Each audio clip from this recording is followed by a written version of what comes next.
Olá, meus queridos alunos do sexto ano, tudo bem com vocês? Presta atenção porque é uma aula de correção. Vamos lá então? Como de costume, vamos pedir a presença do Senhor. Oremos.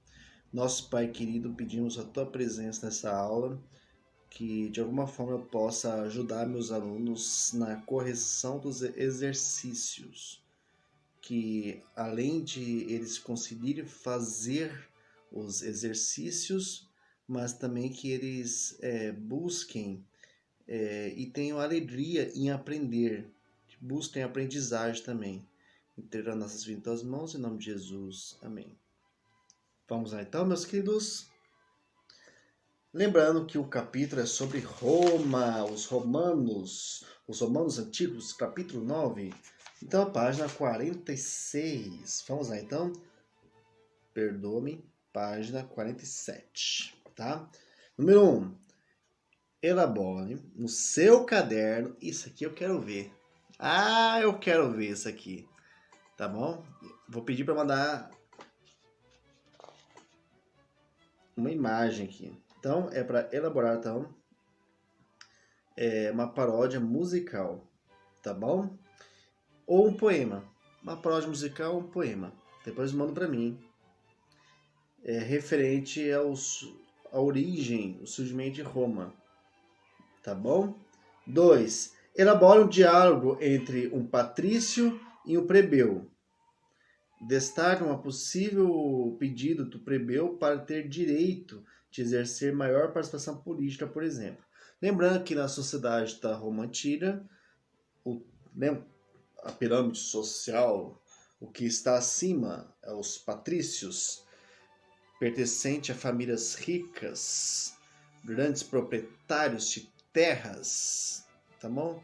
Plebeu, povão, é a maior parte da população. Então, é para você fazer um diálogo, né, onde tem um patrício, ricão, e o plebeu, né? E o plebeu, no caso, você coloca nomes que está pedindo maior participação política, tá bom? Página 48, número 3. No período da República Romana, o Senado era uma instituição muito poderosa. De maneira geral, explique qual era a função mais destacada do Senado e que poderia participar de sua formação. Tá bom?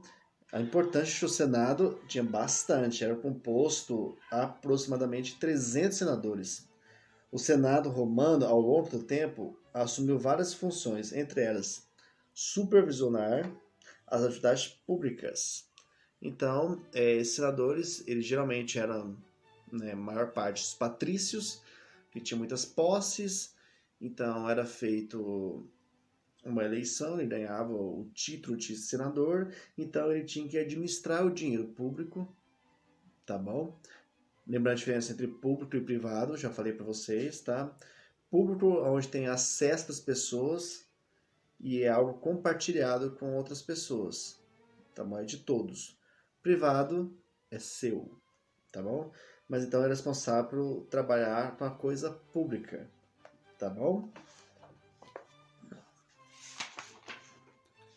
Vamos lá então. Página 52. Assinar a alternativa que explica como ocorreu a conquista do mar Mediterrâneo pelos romanos, tá bom? Então, a resposta certa é a eliminação da concorrência cartaginesa em relação ao mar Mediterrâneo permitiu que Roma dominasse o comércio marítimo, ampliou as conquistas romanas e aumentou a oferta de mão de obra escrava. Tá bom? Por isso que foi muito importante. É interessante que a cartaginese vem da cidade-estado de Cartago. Eles eram fenícios, ou cananeu, como você prefere. Eles eram fenícios, tá bom? E eles quase conquistaram Roma. Interessante isso.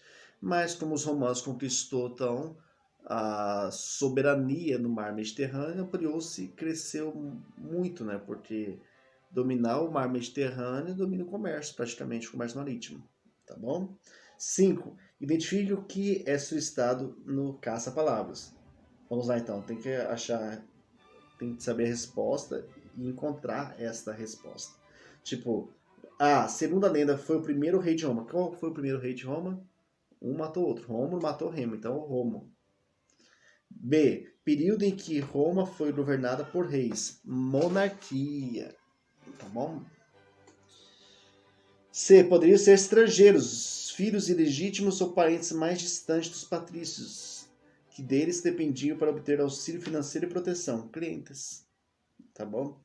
D. Representantes dos plebeus no Senado romano. Tribunos da plebe. Tá bom?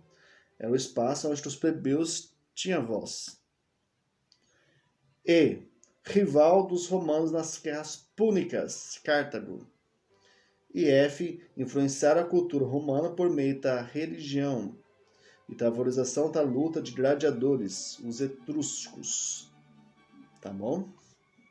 Os etruscos eram treinados para guerras. Página 54. 6. Qual foi a proposta dos irmãos Grago para o problema das terras romanas? Isso aqui é interessante, hein? Em relação às terras públicas que haviam sido domadas ilegalmente, os irmãos Grago propuseram uma reforma agrária. Ou seja, quando fala a palavra reforma agrária, quer dizer que vai ter uma distribuição de terras. Pegar terras não produtivas e dar essas terras para quem quer produzir. Tá bom? Então, qual for a proposta? Dar as terras para as pessoas necessitadas, tá? Uma redistribuição de terras. Professor, mas para que dar terras? Para plantar. Tá bom? Assim, as pessoas não vão ficar tão bravas. Tá bom? Vamos lá, então.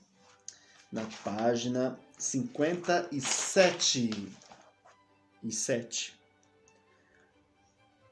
No número 7. Acreditava-se que o grande objetivo da política do pão e circo era manter a plebe distraída e sem fome. Desse modo, pensaria muito menos nas difíceis condições de vida que enfrentavam, diminuindo a possibilidade de revoltas. Ideias como essa podem ser aplicadas aos dias de hoje, mudando apenas o que se distribui para distrair. Aqui então está uma questão, pão e circo. Eu falei para vocês que a cultura do pão e circo era porque os imperadores, para evitar a revolta da população, ele dava comida, que era o pão, né? Por isso que é pão. Mas por que é pão e circo? O que é o circo? Era a luta de gladiadores. Então, muitas mortes. E o povo batia palma. Então, era a cultura da época. É estranho isso, né? Mas o que seria, na época, hoje nós não temos coliseu aqui no Brasil, né? Deus me livre, né? Imagina homens lutando pela sua vida, matando um ao outro e as pessoas aplaudindo, isso é horrível, certo? Mas o que a política faz hoje em troca de votos? O que tem a ver política, pão e circo? Dá um pouco de recursos, dinheiro em troca do voto. E o circo, o que seria o circo? Seria as mídias. Pensa bem. Então, tente imaginar o que poderia ocupar o lugar do pão, que é comida, ou do circo na atualidade. O que é atualmente? O que é o pão? O que é o circo? Tá bom? A seguir, escreva suas reflexões sobre o assunto. Tá bom? Então, você tem que só saber diferenciar o que é o pão e o que é o circo atualmente. Tá? Lembrando que política, pão e circo é um governante através do sustento e da diversão. Tá?